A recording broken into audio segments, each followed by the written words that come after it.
gagawa ako ng YouTube automation. Pakita ko sa inyo. Ayan siya.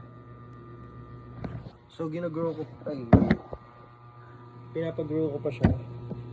And tinitignan ko pa yung first 7 videos pa lang. Ayan, so papakita ko sa inyo yung content. Hindi siya AI generated, pero stock videos.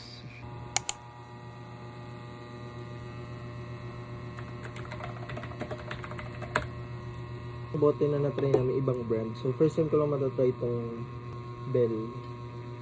Ito yung mas matagal nasa ref.